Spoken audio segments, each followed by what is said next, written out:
নমস্কার, খুল্লম খুল্লাতে আপনাদের সবাইকে স্বাগত জানাচ্ছি দর্শকরা। আজকে যে বিষয়ে আলোচনা করতে তার আগে একটা অনুরোধ, আপনারা যারা ভিডিওটি দেখছেন, তারা যারা ইউটিউবে দেখছেন তারা সাবস্ক্রাইব করবেন, এবং যারা ফেসবুকে দেখছেন তারা অবশ্যই শেয়ার করবেন, লাইক করবেন, কমেন্ট করবেন।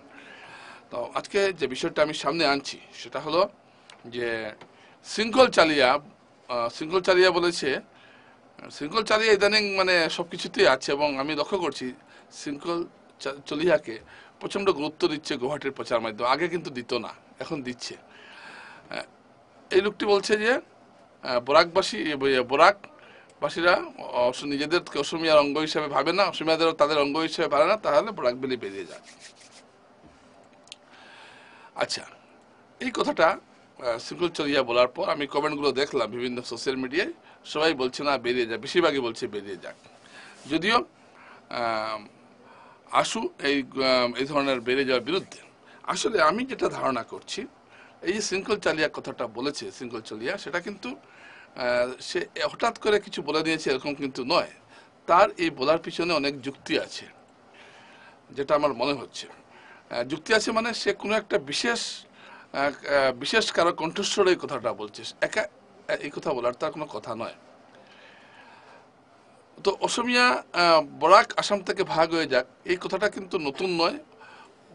অনেক বছর থেকে এই কথাটা, আসাম আন্দোলনের সময় থেকে বা আগে থেকে এই কথাটা বলা হচ্ছে।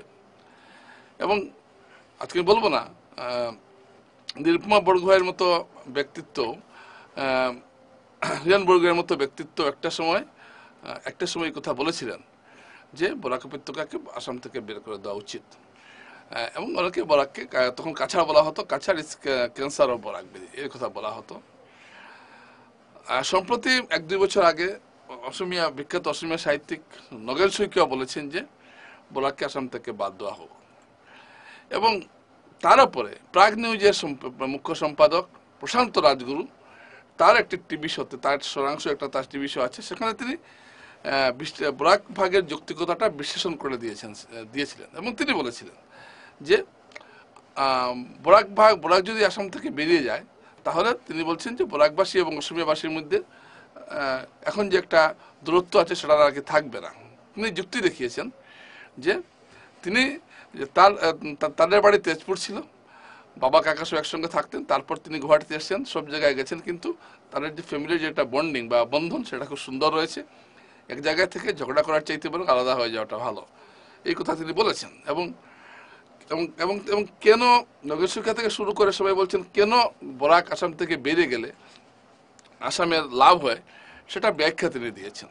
প্রথমত, আসামের জনসংখ্যার থেকে বাংলাভাষী কমে গেল, অর্থাৎ প্রায় বরাকের জনসংখ্যা প্রায় 40 লাখের কাছাকাছি, প্রায় 40 লাখ বাংলাভাষী কমে গেল। তখন অসমিয়াভাষীদের যে একটা গরিষ্ঠতা, এটা আরো বেড়ে গেল তখন। 1।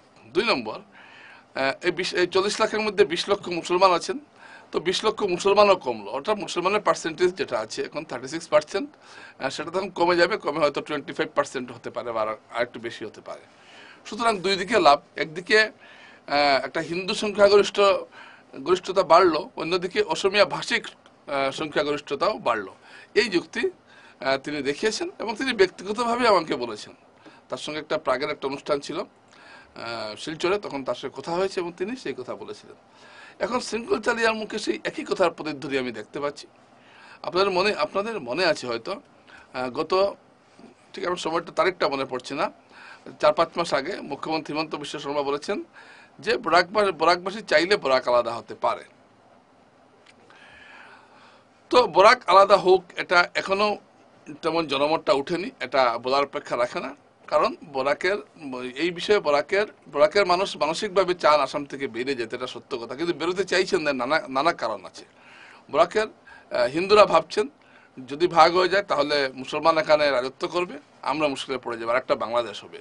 আর মুসলমানরা ভাবছেন যে যদি ভাগ হয়ে যায় তাহলে এখানে হিন্দুদের দৌড়াইতে বা আরো ভালোভাবে বলতে গেলে রিফিউজিদের দৌড়াইতে এখানে টেকা মুশকিল হবে। এই যে দুই দলের যে দুই ভাবনাটা, যার জন্য এখানে পৃথক বরাক আন্দোলন বা যাই কিছু হোক একটা জায়গায় গিয়ে ঠিক দানা বাঁধতে চায় না। কিন্তু ইদানিং আমি লক্ষ্য করছি যে বরাকের প্রতি যে বঞ্চনাগুলো হচ্ছে, সেটার বিরুদ্ধে একটা প্রতিবাদী মনোভাব তৈরি হচ্ছে। যদিও মুখ্যমন্ত্রী হিমন্ত বিশ্ব শর্মা 6 নম্বর ধারার প্রয়োগ বরাকে আটকে দিয়ে একটা ভালো কাজ করেছেন, কিন্তু চাকরির ক্ষেত্রে যেভাবে বরাকে ব্রহ্মপুত্র উপত্যকা থেকে ব্যাপক হারে বরাকের যুক্তি দেওয়া হয়েছে। আপনি বরাকের বিভিন্ন অফিসে যান, থানায় যান, দেখবেন বাংলা কথা আস্তে আস্তে শেষ হয়ে যাচ্ছে। অন্য তো তার মানে একটা মানে চাকরির যেটা আগ্রাসন সেটা চলছে, এটার জন্য বরাকের মানুষের মনে খুব রয়েছে। এখন আমি আবার আসছি শৃঙ্খল চালিয়ার প্রসঙ্গে। শৃঙ্খল চালিয়া যে কথাটা বলছে, আমার মনে হয় এর পেছনে একটা সুনিয়োজিত একটা চক্রান্ত রয়েছে একটা এই কথাটা বলার পেছনে। তার মানে আমরা আমরা ধরে নিতে পারি, এখন দেখুন শৃঙ্খল চালিয়া কিন্তু এখন একটা আস্তে আস্তে একটা কণ্ঠস্বর, আপনি তাকে গুরুত্ব দিন না দিন, কিন্তু এই লোকটি একটা, এই যুবকটি একটা কণ্ঠস্বর হয়ে দাঁড়িয়েছে। প্রথমে সবাই তাকে মুখ্যমন্ত্রী পর্যন্ত বলেছে, অন্যরা বলেছেন চাঁদাবাজ চাঁদাবাজ বলা হয়েছে, কিন্তু দেখা যাচ্ছে চাঁদাবাজ যে কথাগুলো বলছে তার জন্য প্রতিক্রিয়া হয়ে যায়। শিবসাগরে যে ঘটনাটা ঘটলো, যার জন্য মারোয়াড়ি সমাজের মাফ চাইতে হলো কানে ধরে উঠবোস করে, সেই ঘটনাটা তো ঘটাতে পেরেছে এরা। এবং সোনারপুরে উচ্ছেদ কাণ্ডে পর্যন্ত শৃঙ্খল চালিয়া জড়িত। এই সাহস, এই উচ্ছেদ কাণ্ডের যে আন্দোলনটা হয়েছিল সেখানেও সে উপস্থিত। এটা তো সরকারি বিষয়, সরকার দেখবে কি করবে না করবে। এখানে শৃঙ্খল চালিয়ে আসার প্রয়োজনটা কি? তো তাই এই এই চরিত্রটা আমার কাছে একটা রহস্যজনক এই জন্য মনে হচ্ছে যে এই কথাগুলো বলার পিছনে একটা সুনির্দিষ্ট কারণ রয়েছে, একটা সুপরিকল্পিত চক্রান্ত কাজ করতে পারে এটা মনে হয়, এবং অনেক বড় মাথা এর পিছনে রয়েছে। হঠাৎই বরাক সম্বন্ধে, বরাক আলাদা হওয়ার কথাগুলো কেন আসছে? সুস্মিতা দেব বলেছিলেন যে যদি মারোয়াড়িদের যদি একটা ঘটনার জন্য কারণ ধরে উঠবোস করতে হয়, তাহলে সালফা যখন এতটা খুন, এতটা হত্যাকাণ্ডের সঙ্গে জড়িত থাকার পর তারা কি ক্ষমা চেয়েছে? আসামবাসীর কাছে চায়নি। সুতরাং এই ধরনের কথা বলার পর হুমকিও দেওয়া হয়েছিল সুস্মিতা দেবকে, তিনি আগে ঢুকতে পারবেন না। যাই হোক, পরবর্তীতে এসব কিছু হয়নি। কিন্তু আমি যে কথাটা এখানে আনতে চাইছি, শৃঙ্খল চালিয়ার যে কথাগুলো, এটা নিছক শৃঙ্খল চালিয়া বলেছে এরকম ভাবার কোনো কারণ নেই। আগামীতে এই কথার উপর কিছু একটা হবে, বা কোনো একটা ধরনের হয়তো গুয়াহাটির এই একটা বড় অংশ বা চাইছে যে বরাককে আলাদা করে দিতে। এটা আমার যেটা ধারণা, আমি আমার ধারণার কথা বললাম, কারণ আমি আপনাকে ইতিহাসটা বললাম, যেটা নতুন কোনো কথা নয়। বড় বড় বুদ্ধিজীবী গুয়াহাটির বরাককে আসাম থেকে আলাদা করতে চাইছেন। যদিও কংগ্রেস বা বিজেপি বা ধরুন আসু, এমনকি আলফা পর্যন্ত বরাক বিভাজন চায় না আসাম থেকে, কিন্তু একটা অংশ কিন্তু চাইছে। এবং শৃঙ্খল চলিয়ার চাওয়া আনতে পারি যে জনজাতি যে সংগঠনগুলো আছে তারাও এই দাবিকে, শৃঙ্খল চালিয়ার দাবিকে সমর্থন করবে। গুয়াহাটিতেও বুদ্ধিজীবীর অভাব নেই এই দাবিকে সমর্থন করার।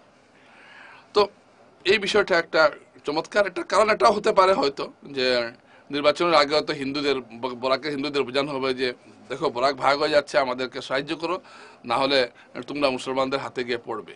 একইভাবে মুসলমানদেরও হয়তো এই কথা বোঝানো হবে যে এরকম একটা দুদুল্যমান অবস্থায় কিন্তু আমরা আছি। তাই যারা শৃঙ্খল চালিয়ার বক্তব্যটাকে বরাকের যারা হালকাভাবে নিচ্ছেন তারা কিন্তু ভুল করছেন। শৃঙ্খল চালিয়া যে কথা বলে সেটা কিন্তু সে করে দেখায়, এটা আপনারা মনে রাখবেন। শৃঙ্খল চালিয়ার আজ থেকে 2 বছর আগে অবস্থান কি ছিল, আর আজকের অবস্থান দেখুন, আর আগামী 2 বছর পরে তার অবস্থান কি হতে পারে। শৃঙ্খল চালিয়া সেদিন আমি একটা সাক্ষাৎকারে বলছিল, এই যে আমি তার সম্বন্ধে এত কথা কেন বলছি, আমি তো অন্যদের সঙ্গে বলছি না, মানে সে নিশ্চয়ই একটা রাজ্যে একটা গুরুত্বপূর্ণ জায়গা দখল করেছে, যার জন্য আমিও তার কথা এত দূর থেকে এত বেশি করে বলছি। কেন বলছি? শৃঙ্খল চালিয়া বলেছে অসমে একজন বাল ঠাকরের দরকার, যে বাল ঠাকরে মহারাষ্ট্রকে অমহারাষ্ট্রীয়দের আগ্রাসন থেকে বাঁচিয়েছিল, ঠিক সেইভাবে আসামেও একজন বাল ঠাকরের মতো নেতার দরকার, যে অসমিয়া ভাষা জাতি গোষ্ঠীকে রক্ষা করবে। সেটারই একটা প্রক্রিয়া হয়তো এটা হতে পারে। তখন এটার পিছনে অনেক জনসমর্থন আসতেও পারে। আমি তো যে ফেসবুকের পোস্টগুলোর যে পক্ষে, যেগুলো পোস্টের পক্ষে যে মন্তব্যগুলো পড়লাম, আপনারা যে কোনো একটা ফেসবুক পোস্টের মন্তব্য পড়লে বুঝবেন জনগণের আবেগটা কোন দিকে থাকে, বোঝা যায়। সুতরাং এখানে কয়েকশো কমেন্ট পড়ছে পক্ষে, বরাককে আলাদা করে দেওয়া উচিত, বরাকে কেউ কেউ আবার লিখছে না এটা আসামের অবিচ্ছেদ্য অংশ, আলাদা করা যাবে না, কিন্তু বেশিরভাগই দেখলাম এটার পক্ষে আছে। তো এই বিষয়টা আমি আপনাদের সামনে তুলে ধরলাম। তাই শৃঙ্খল চালিয়ার বক্তব্যটা হালকা বেরোবার কিছু নয়। আর শৃঙ্খল চালিয়া যদি মনে করেন যে বরাক আসামের সঙ্গে একাত্মে থাকতে চায় না, তো আলাদা করে দিন না, কোনো অসুবিধা তো নেই। করছেন না কেন?